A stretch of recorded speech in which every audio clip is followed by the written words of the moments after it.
Preparados para mais uma aula? Eu imagino que você já está com tudo organizado, tudo higienizado, perfeito para a gente começar. Eu sou a professora Ali e essa é a nossa aula de número 16 de língua portuguesa. Então, anote lá no seu caderno a data de hoje. Essa é a aula 16. Você se lembra de que a gente estava falando de mitologia grega? Nós vimos até duas histórias bem interessantes, não é mesmo? Da Ilíada e da Odisseia, que são poemas épicos e que também tratavam dos deuses, porque eles apareciam nessas histórias, interferindo, alguns de um lado, outros de outro, né? Interagindo naquela guerra, na Guerra de Troia. E a gente viu também que tinham outros seres mitológicos. A gente estava falando de deuses da mitologia, mas tem outros seres que são muito fascinantes e a gente tem curiosidade em conhecê-los. Nós tínhamos apresentado apenas 3. Vamos lembrar quais eram? Nós falamos das graças, das parcas e das musas, que são alguns apenas. Mas a gente já leu esses textinhos, a gente já sabia um pouquinho. Vamos agora voltar a eles com um olhar mais atento? Então vamos começar pelas graças. Olha lá. A graça pode ser definida como as características agradáveis de uma pessoa, ligadas à elegância e graciosidade. Você já deve ter ouvido falar, né? Fulana de tal é uma graça. Veja que este termo tem origem lá da mitologia grega. Assim como nós havíamos visto já na aula passada, que na história lá da Odisseia tinha o presente de grego, que era o cavalo de Troia. Lembra que era um cavalo recheado de guerreiros? E de dentro desse cavalo saíram os guerreiros que acabaram com a cidade de Troia. Então era um presente que, na verdade, escondia uma má intenção ali dentro. Então a gente usa ainda essa expressão presente de grego, que tem origem lá, naquela época. Assim como essa palavra que a gente acabou de ver aqui, das graças. Vamos ver um pouquinho mais sobre a tal das graças. As 3 graças eram filhas de Zeus com Eurynome, uma ninfa do mar. Identificadas com a beleza, elas eram damas de companhia da deusa Afrodite. Vamos pensar então aqui nessa ideia de graça. Quando a gente fala que fulana de tal é uma graça, né? Uma pessoa é uma graça, uma gracinha. E a gente está vendo aqui na descrição que elas têm uma ligação importante com uma deusa. E essa deusa era a deusa do que mesmo? Afrodite era uma deusa da beleza. Então essa palavra aqui também nos remete. Quando a gente já consegue identificar essa palavra, que é uma palavra-chave, é uma palavra determinante para conhecermos aqui o conteúdo do texto, a gente já consegue relacionar a deusa Afrodite. E elas eram companhia, então a graça andava junto com a deusa da beleza. Por isso que a palavra tem essa relação de significado. Viu como é importante a gente conhecer uma mitologia tão distante, de tanto tempo atrás, que ainda carregamos marcas, né, até hoje, de expressões que usamos no nosso dia a dia. Vamos ver mais uma? Música é o som produzido de forma harmoniosa, combinando ritmo, harmonia e melodia. Esse sentido também se encontra nas suas origens, que deriva das musas. As 9 filhas de Zeus personificavam o conhecimento e inspiravam a música e a arte. Personificavam o conhecimento, elas eram pessoas para representar o conhecimento. As musas, que a gente já tinha visto lá naquele textinho. E aí traziam, que eram as 9 musas, que elas eram filhas de Zeus, com a deusa da memória, com a memória. Olha que interessante. E aí a gente tem essa relação bem importante. Lembra que a gente estava vendo dos estilos de aprendizagem? E na Grécia já se pensavam que existia uma personificação, uma pessoa para representar a memória. Então, com certeza, ela era muito facilmente ativada quando a gente ficava curioso, não é? Você se lembra disso, tenho certeza. E a própria origem da palavra música tem a ver com as musas. A gente usa também musas como aquelas fontes de inspiração. Nós usamos esse termo no dia a dia. Usamos música, falamos de musas inspiradoras. Então, é outro termo que está no nosso dia a dia e que tem essa origem lá longe, lá na Grécia. Vamos ver mais uma. As horas. Essa não tinha aparecido ainda. Mas toda vez que você está falando das horas, você também está se remetendo a uma figura mitológica lá da Grécia. Olha que interessante. Irmãs das Parcas, às 3 horas, Eunômia, Dice e Irene eram deusas da justiça e da ordem, cabendo a elas manter a sociedade sob controle. Elas também tomavam conta das plantas, garantindo que dessem flores e frutos. Interessante, né? Se a gente pensar que as horas, elas controlavam o quê? Eram deusas da justiça e da ordem. Olha que interessante, as horas é que controlavam a justiça e a ordem. As horas estão ligadas ao tempo. Olha que relação importante para a gente poder fazer. Para saber a origem dessa palavra, saber como é que ela era usada, qual era a intencionalidade nisso, né, nessa mitologia, e como é que a gente usa hoje, com que sentido nós usamos. Mas é importante a gente relacionar como é que era antes, como é que é agora, para entender melhor, não é?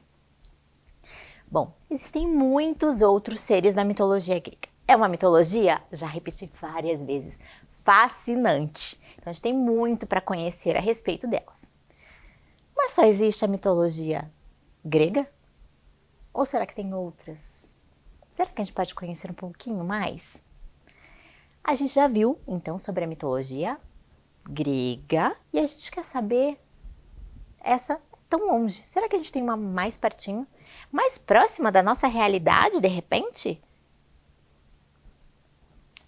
Vamos ver lá. Olha onde fica a Grécia. Tá longe, não tá longe? E se a gente conseguir pensar em algo mais próximo da gente, bem pertinho? A Grécia tá lá longeão.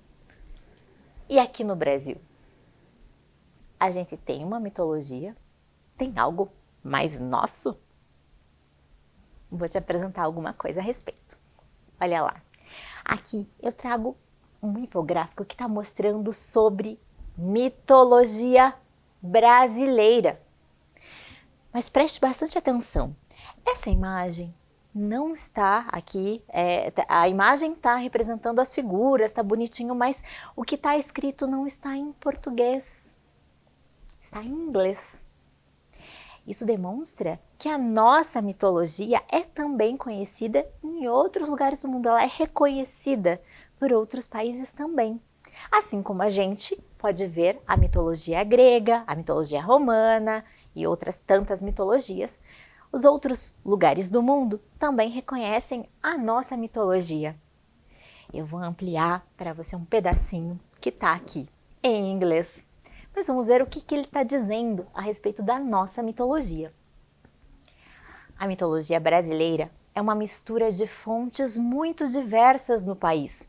Colonização portuguesa, tradições africanas, tradições e muitas histórias de povos nativos que vivem nas partes remotas da floresta amazônica. Uma mistura muito rica. O nosso povo é resultado dessa mistura toda, o brasileiro é resultado disso tudo e a nossa mitologia não poderia ser diferente. Percebam que há uma diversidade muito grande de seres mitológicos aqui da nossa mitologia, né?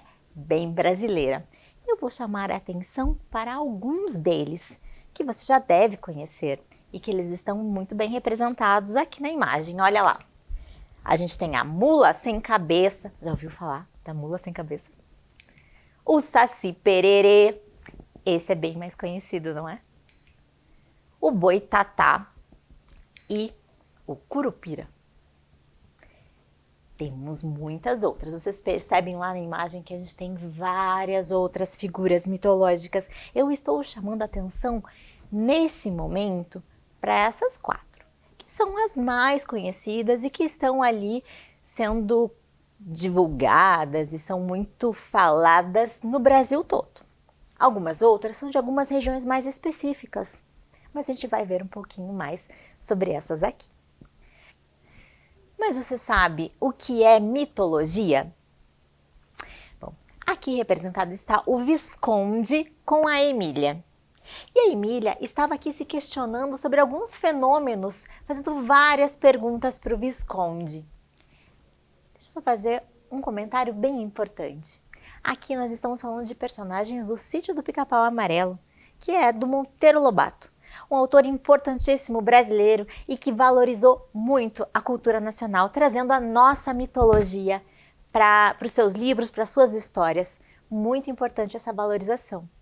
O pessoal do sítio já passeou lá na Grécia e conheceu muito também da mitologia grega. Olha que relação importante, como é bom a gente ler e conhecer mais coisas, não?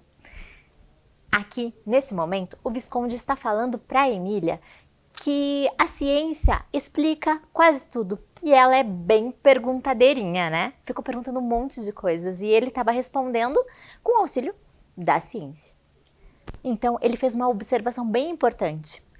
Quando ainda não era possível explicar todos os fenômenos por meio da ciência, das pesquisas e descobertas geradas pela curiosidade dos cientistas, as pessoas inventavam histórias para explicar esses fenômenos. E aí é que está a origem da mitologia. São essas histórias para explicar os fenômenos que as pessoas não conseguiam explicar por meio da lógica, por meio da ciência, que ainda não estava tão desenvolvida. Então, as histórias que a gente vai conhecer têm essa origem, para explicar algumas coisas que acontecem e ninguém sabia explicar como. Então, a gente vai falar da mitologia do Brasil. E a gente traz de novo, aqui desse almanaque sobre mitologia, agora falando da nossa, do Brasil. Antigamente, era comum as pessoas inventarem histórias para explicar fenômenos da natureza ou acontecimentos que ninguém soubesse por que razão ocorriam. No Brasil, o conjunto dessas histórias forma a mitologia brasileira. O tio Barnabé está ali para explicar um pouquinho e a gente vê o Saci Pererê. Vamos chamar bastante atenção para o Saci. Vamos olhar no detalhe o Saci Pererê. O Saci Pererê é um menino negro de uma perna só, que fuma cachimbo e usa uma carapuça vermelha que lhe dá poderes mágicos. Ele se transforma num redemoinho de vento e quem quiser capturá-lo deve jogar uma peneira no meio da ventania. O Saci é levado, gosta de espantar a criação, azedar o leite e fazer travessuras. Já tinha ouvido alguma história do Saci? O Saci aparece lá nos personagens do Sítio do Pica-Pau Amarelo também, né? Mas vamos ver aqui alguns elementos que talvez tenham gerado dúvida. Vamos pensar que o Saci é levado. O que é levado? Ele apronta, né? E aí, espantar a criação. O que é essa criação aqui nesse sentido? São os animais que são criados lá, né? Então ele espantava também.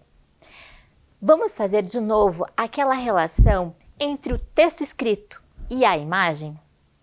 Então vamos supor que você ainda não saiba o que é redemoinho. Apareceu ali redemoinho. E vamos analisar o texto com cuidado.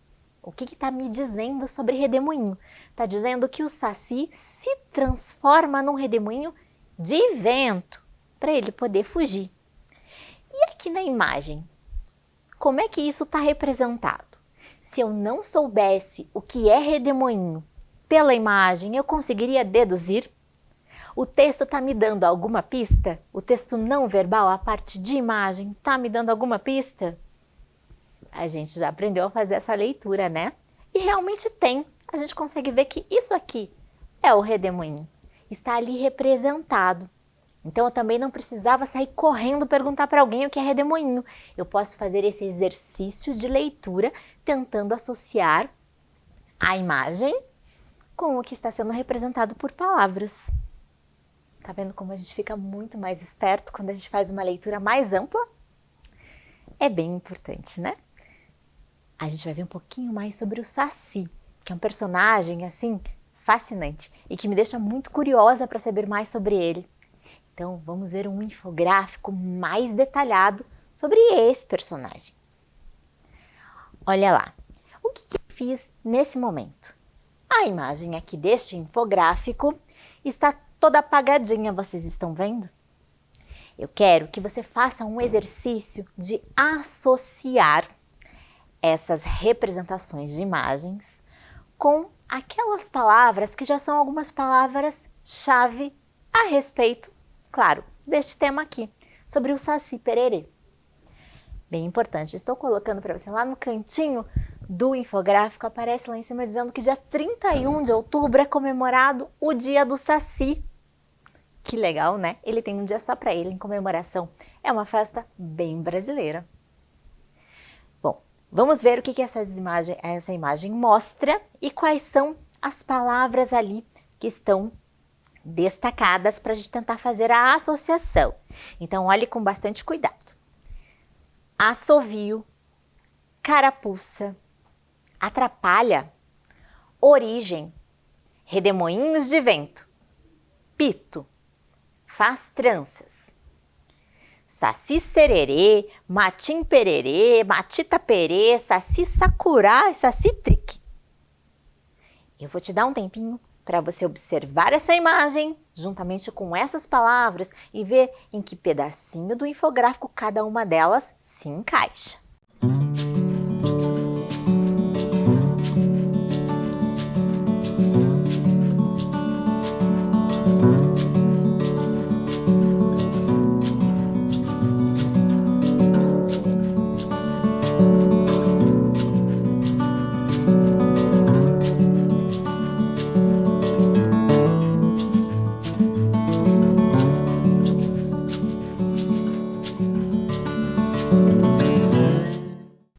Já conseguiu associar cada uma daquelas palavras, daquelas expressões ao pedacinho correspondente da imagem? Vamos ver se você fez a associação adequadamente? Vamos pensar lá. A primeira palavra que eu tenho é assovio. Em que pedaço aqui pode se encaixar melhor o assovio? Será que é já nessa setinha aqui em cima? Nessas outras, todas têm uma setinha mostrando alguma coisa. Nessas imagens aqui embaixo, qual delas parece estar ligada a assovio? Qual delas tem alguma coisa a ver com assovio? Vamos ver se você pensou como estava aqui realmente.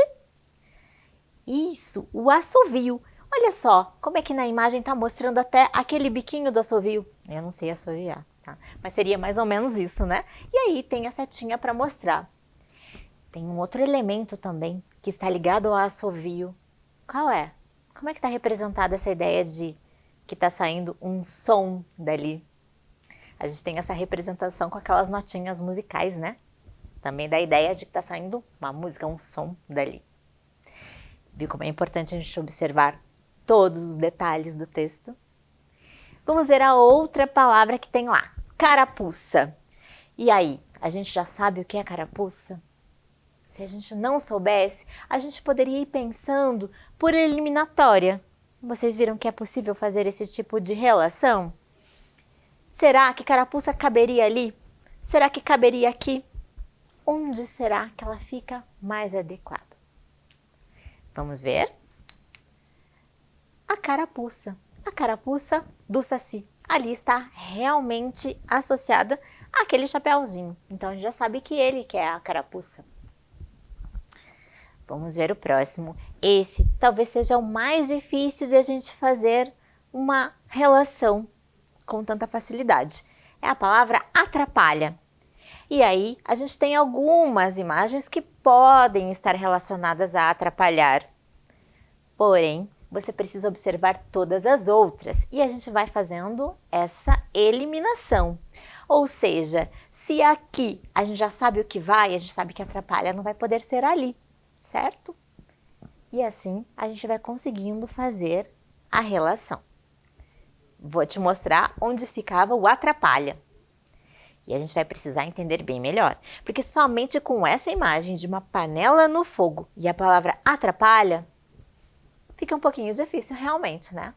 A gente vai precisar de mais informações para conhecer melhor esse aspecto aqui do texto. A outra palavra que aparece ali é origem. E aí? Onde que vai se encaixar a palavra origem? Olha lá. É isso. É para dizer de onde vem essa história. A gente também vai saber mais, você ficou curioso, não ficou? Então a gente vai saber um pouquinho mais a respeito da origem do Saci. Mas vamos ver o que mais temos lá. Redemoinhos de vento. Opa, a gente acabou de ver redemoinhos. A gente já tinha visto naquele outro texto como é que estava representado na imagem. Ficou fácil. Então já sabe que redemoinho está ali embaixo, certo? Os redemoinhos de vento. A leitura do outro texto nos ajudou na compreensão deste. É importante a gente saber relacionar bem os textos, né? E ampliar as nossas capacidades de leitura. Mais um pouquinho, gente. Pito. Você sabe o que é pito? De acordo com o que tem ali. Veja, mesmo que você não saiba, a gente consegue tentar relacionar com as possibilidades que o texto me dá. E pito está aqui. Olha só, ele faz um caminho todo para chegar até o cachimbo, né? E a gente sabe então que é esse o pito. Vamos ver o que é faz tranças. Agora a gente já sabe e ficou um pouquinho mais fácil de perceber que é lá no cavalo, certo? Faz tranças. Talvez você não tivesse identificado tão facilmente que aqui a gente estava vendo o rabo do cavalo, certo? Mas agora, falando de tranças, aí ficou melhor de fazer a relação, de entender. Por último, nós temos os outros nomes possíveis, pelos quais o Saci também é chamado. Então, tá lá em cima, é o pedacinho que faltou, né? São os outros nomes do Saci. Bom, já conseguimos fazer essa relação, certo? Quero que a gente olhe com mais cuidado. Este é o infográfico do jeitinho que ele está colocado pra gente. Então, a gente viu que tem mais informações. Eu só tinha destacado anteriormente para a gente poder fazer as combinações que precisávamos, somente as palavras-chave, que são essas que estão mais fortes aqui, né, em negrito. Agora a gente tem as outras informações adicionais. Lembra que a gente aprendeu isso? A palavra-chave, que é a mais importante, que traz a ideia central, mas nós temos aquelas informações acessórias que complementam e são muito importantes. A gente viu que em alguns casos a gente precisa de mais informações para compreender melhor, como é no caso daquela panela no fogo ali que só tinha um atrapalha. E a gente vai poder conhecer agora o que atrapalha tanto. Então, a gente precisa fazer uma leitura com lupa. É uma técnica bem interessante de a gente fazer. Então, pega lá a tua lupa de mentirinha. A gente vai fingir. É que a gente vai olhar para o detalhe do texto. Então, é isso que eu quero que você faça. Não precisa de uma lupa de verdade. A gente vai precisar olhar todos os detalhes, assim como um detetive vai pesquisando, vai procurando. A gente também vai olhar assim para o texto, para poder fazer uma leitura mais aprofundada. Vamos ver. No detalhe. Então, eu ampliei. Ó, a nossa lupa funcionando já. E eu trouxe Saci Pererê. Também é conhecido como... E aí, todos aqueles nomes que a gente já tinha visto antes. Então, dependendo da região do país, pode ser que ele tenha um nome diferente. O nome mais comum é Saci Pererê. E acredito que você conhecia assim também, né? Mas a gente tem essas outras possibilidades, assim, se você ouvir um desses outros nomes, você sabe que está falando do mesmo Saci. Vamos ver mais um pedacinho neste detalhe. Vamos ampliar ali. E é o pedacinho da carapuça. Olha o que tem a respeito disso. Acredita-se que é a carapuça que concede poderes mágicos ao Saci. Como será que seria a vida dele sem essa carapuça, então? Pensa aí, ficou curioso, né? A gente já sabe que é um elemento mágico. Olha que importante, a gente só tinha relacionado a palavra antes, carapuça, com a representação que tem ali, que é esse gorrinho, esse chapéu que ele usa. Agora a gente já sabe uma informação adicional, a gente já sabe o que essa carapuça representa na figura do Saci. Vamos ver mais um detalhe ainda nesse pedaço? Olha só, eu já tinha chamado a atenção para a gente perceber como é que estava representada a ideia do assovio. Olha que interessante. Além de a gente já ter visto as notinhas musicais para indicar que tem um som, a gente percebe que tem umas ondas ali sonoras, né? Então a linha não está reta como todas as outras. Olha como a gente precisa olhar todos os detalhes. Essa leitura com lupa, para a gente poder ver todos os detalhes do texto. Eles são super importantes para a composição da mensagem de uma forma geral, certo? Então, sempre muito bem atentos para todos esses detalhes. Então, está falando ali do assovio. Vamos saber o que está dizendo a respeito disso? Seu assovio agudo e de difícil localização assusta e desorienta viajantes noturnos. Olha que interessante, não dá para identificar. Mas lembra que a gente viu que o Saci é levado no outro texto? Essa ideia já complementa. Então ele está fazendo aqui uma peraltice, uma traquinagem. Ele está aprontando, né? Então ele consegue confundir as pessoas, os viajantes, aqui no caso noturnos, que não conseguem vê-lo, só escutam aquele som, não sabem de onde vem, não sabem o que é e acaba confundindo. Vamos continuar com o nosso olhar de lupa para ver os outros detalhes deste texto. Olha só, a parte em que aparece o mapa, e agora a gente precisa fazer mais de uma relação. A gente tinha relacionado somente a palavra origem, mas agora a gente tem mais detalhes aqui. Então a gente tem um mapa para mostrar de onde que veio, né? A ideia do Saci, como é que começou, né? Sua origem mesmo. Sua origem é acreditada aos indígenas da região das missões jesuítas. Gente, olha esse sinal. Essas regiões, essas missões jesuítas, em que começou a se contar a história do Saci, ficam aqui na região sul, no Rio Grande do Sul. Logo ali embaixo, tá vendo? Tem um pontinho de localização.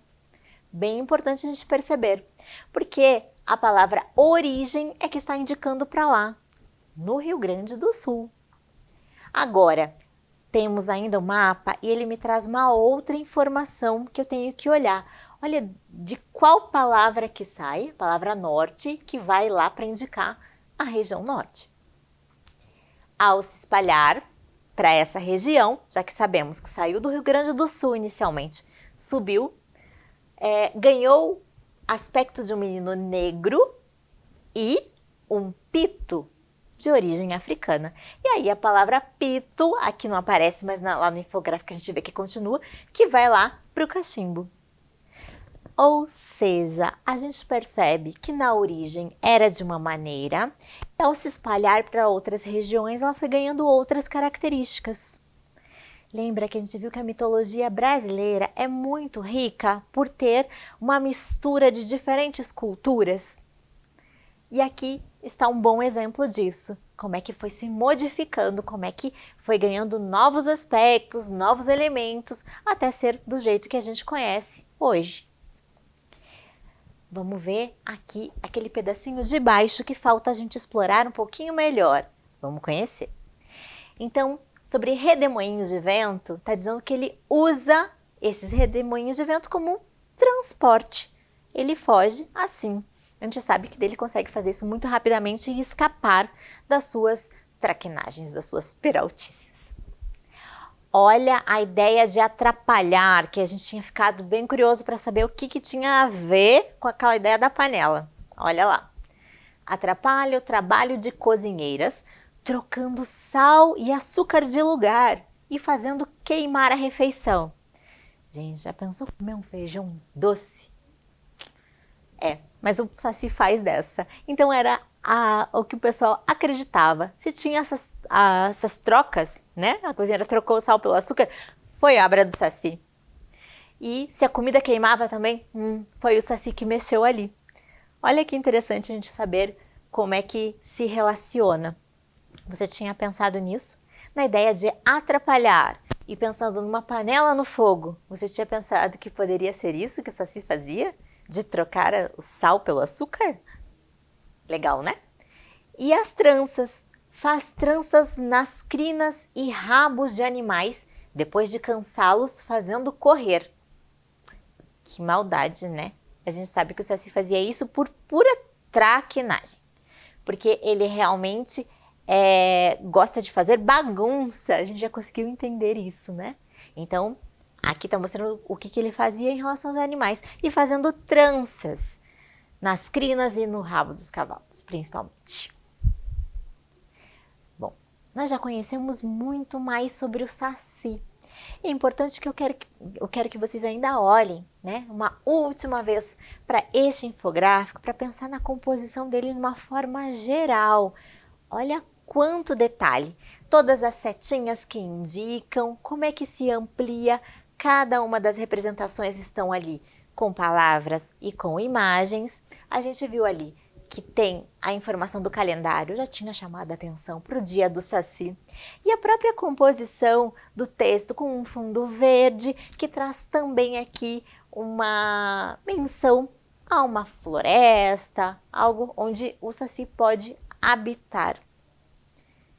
A nossa leitura tem que ser mais profunda e você está ficando cada vez mais sabido, já aprendeu a fazer essa leitura em toda a sua amplitude. Mas não é só sobre Saci Pererê que a nossa mitologia trata, certo? Nós temos outros seres mitológicos. Vamos conhecer mais alguns deles.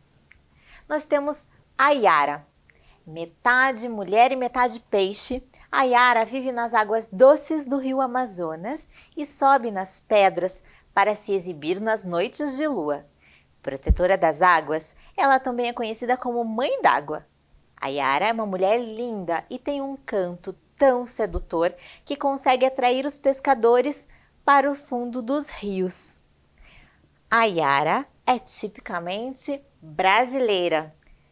Mas ela tem uma relação muito importante com as sereias, que são da mitologia grega. Olha que interessante a gente saber disso também. Nós temos uma sereia que é muito brasileira, que é a Yara. Vamos ver também o boitatá. Monstro com olhos de fogo enormes, o boitatá anda pelos campos e margens de rios e assume a forma de uma cobra com olhos flamejantes, que à noite persegue os viajantes. Segundo conta a lenda, ao avistar o boitatá, o melhor é ficar paradinho, com os olhos bem fechados, até que ele vá embora. Olha, mais um aqui que está relacionado aos viajantes. Importante saber. Vamos ver os outros dois que eu tenho para apresentar neste momento. O Curupira, de quem você já deve ter ouvido falar, e o Anhangá, que pode ser novo. O Curupira, também chamado de caipora, protege a mata e os animais, confundindo os caçadores. Muita gente tem medo de sua aparência, pois ele tem uma cabeleira vermelha e anda com os pés invertidos, já que seus calcanhares são para frente. Dessa forma, ele consegue fazer com que os caçadores sigam rastros falsos e percam o caminho. Para atrair suas vítimas, ele imita a voz humana e às vezes é visto montado em um porco do mato. Olha o Anhangá. Para os índios brasileiros, Anhangá é um espírito que fica zanzando pelos campos e florestas, perseguindo e castigando as pessoas que caçam filhotes de animais. Ele pode tomar a forma de ser humano ou de animais. Sua aparência mais comum, porém, é a de um veado branco com olhos de fogo. Dizem que o Anhangá pode ser visto quando passamos por algum lugar assombrado em noite de lua cheia. Ele é um sinal de que algo ruim está para acontecer. Vamos olhar só 2 detalhes deste pedacinho de texto. Olha lá, com atenção.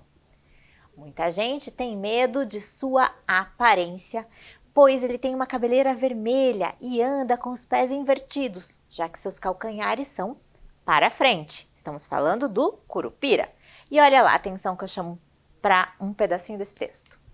O pois que eu tenho ali é essa relação que a gente vai ver já já. Presta atenção no próximo. Ele pode tomar a forma de ser humano ou de animais. Sua aparência mais comum, porém, é a de um veado branco com olhos de fogo. Atenção para esses 2 termos que eu chamei a atenção. O pois lá de cima e o porém aqui de baixo. Vamos pensar na relação que cada uma dessas partes da frase tem com a outra. Consegue pensar? A gente vai ver com mais detalhes já já. Mas por enquanto, guarda a sua curiosidade. Vamos conhecer mais um ser. É a mula sem cabeça, o último que eu vou apresentar da nossa mitologia por enquanto, tá? A mula sem cabeça. Dizem que, na verdade, a mula sem cabeça é uma mulher que foi amaldiçoada por ter se apaixonado por um padre. Na passagem de quinta para sexta-feira, ela vai numa encruzilhada e se transforma. Sai pelos campos soltando fogo e relinchando. Diz a lenda que o encanto só vai quebrar se alguém muito corajoso conseguir tirar o freio de ferro de sua cabeça. E ainda há outros seres mitológicos. Alguns você já pode ter ouvido falar, outros podem ser novidade, assim como para mim também foram. Nós temos o lobisomem, acho que esse é bem famoso, né? A Cuca, nós temos muitas canções famosas. Nana, neném, que a Cuca vem pegar, né? Ou cuidado com a Cuca, que a Cuca te pega. Então, a gente já conhece um pouquinho. É a bruxa brasileira. Eu sou fã dela também, hein, gente? Tem mais. Temos o Boto, o Boi-bumbá, Mapinguari, Pisadeira. Essa para mim foi nova. Matinta Pereira e Corpo Seco. Se ficou curioso, é legal procurar, pesquisar para saber um pouquinho mais. Por enquanto, a gente ainda vai ficar só na curiosidade. A gente precisa pensar um pouco mais naquelas relações do texto. Agora a gente volta para esses da nossa mitologia. E eu te convido para um jogo bem ligado. Eu preciso que você esteja bem ligado, bem atento. E eu preciso que as frases que a gente vai trabalhar estejam bem ligadas. Lembra daquelas 2 palavrinhas que eu pedi para você prestar bastante atenção nas descrições de 2 personagens ali? Tinha um pois e tinha um porém. O que será que elas representam? Fica bem ligado e preste atenção nesse banco de palavras que eu vou lançar para você. Olha lá, fica bem de olho nessas palavrinhas. É interessante que você deixe essas palavrinhas anotadas. Então anota no caderno, por favor.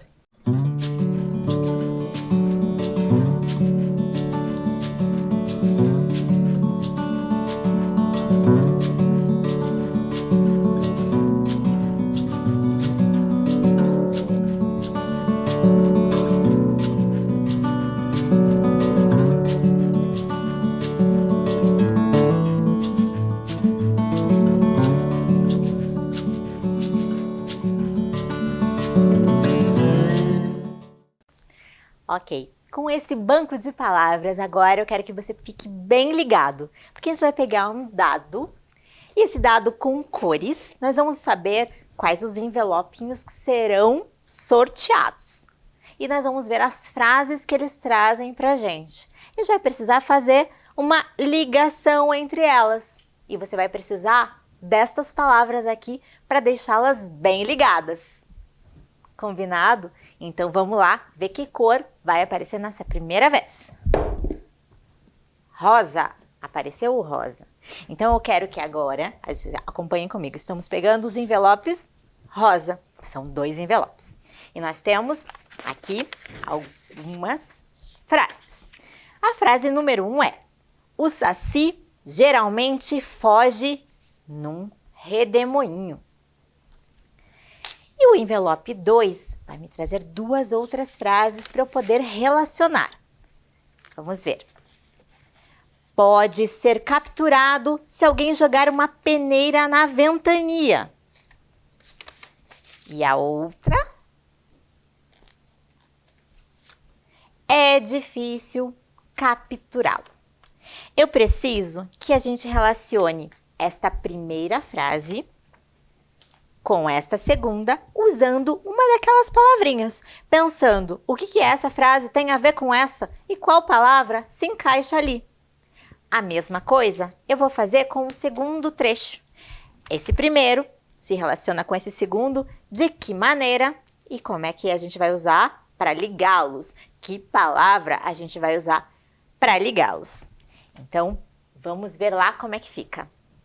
E aqui estão as frases que a gente acabou de ver, aqui na tela. Vamos olhar como é que a gente vai relacionar. Qual palavra você selecionou para ligar uma parte à outra? Olha lá, Saci geralmente foge num redemoinho. Pode ser capturado se alguém jogar uma peneira na ventania? Que palavra você usou? Porém, ou seja, ele foge no redemoinho. Mas, ou então, porém, o caso que eu usei aqui, poderia ser o mas também, que tem ali. Se alguém jogar uma peneira na ventania, ou seja, tem uma relação contraditória. Ele está fugindo, mas ele vai deixar de fugir se alguém conseguir jogar essa peneira. Percebeu que é uma relação de contrariedade? Elas são contrárias, essas ideias? O mesmo acontece com a outra frase. É difícil capturá-lo? Vamos ver lá que palavra você usou. Eu usei por isso. Ou seja, o Saci foge num redemoinho, por isso é difícil capturá-lo. Ou seja, tem uma explicação. É difícil capturá-lo, né? Porque ele está fugindo num redemoinho. Imagina que difícil que é. Então, tem uma relação de explicação. Percebeu como é que é? Vamos jogar o dado de novo e ver agora qual que vai ser a nossa próxima ligação para ser feita com as frases. O meu deu aqui o branco. O branco, que na verdade é um begezinho que eu tenho. Vamos ver que frases a gente tem agora. A primeira parte é: a mula sem cabeça é uma mulher que foi amaldiçoada. Esse é o meu primeiro segmento. Esse. Agora eu tenho mais 2. Que relações elas têm? Se transforma e sai soltando fogo e relinchando. E o outro segmento é: poderá quebrar o encanto se alguém tirar o freio de sua cabeça. Lembra que eu falei que era para ter bastante coragem? Então, como é que essas partes podem ser bem ligadas? E aí, consultando o nosso banco de palavras, a gente pode tentar não repetir, mas vamos ver como é que ficaria essa relação. A mula sem cabeça é uma mulher que foi amaldiçoada. Por isso, se transforma e sai soltando fogo e relinchando. Ou então, a mula sem cabeça é uma mulher que foi amaldiçoada. Contudo, poderá quebrar o encanto se alguém tirar o freio de sua cabeça. Essas ideias aqui são contrárias, certo? E aquela ali é uma ideia de explicação. Então agora eu te lanço uma pergunta para você responder assim que terminar a aula. Olha lá, a que conclusão você chegou com essa atividade? Para expressar a ideia de contrariedade e oposição, nós usamos quais daquelas palavrinhas do seu banco? E a outra, para expressar a ideia de explicação, de conclusão, nós usamos quais daquelas palavrinhas que tem lá? Não deixe de anotar no seu caderno. É super importante que você faça esse registro, tá certo? E a gente pode continuar jogando. A gente tem mais opções, a gente tem que saber ficar bem ligado, ligando as partes das frases, ligando um assunto a outro e ficando ligado em todos os conteúdos que a gente ainda tem para aprender. Então, as nossas aulas terminam por aqui. A gente já vai falar de outro assunto no próximo momento e até a próxima, gente!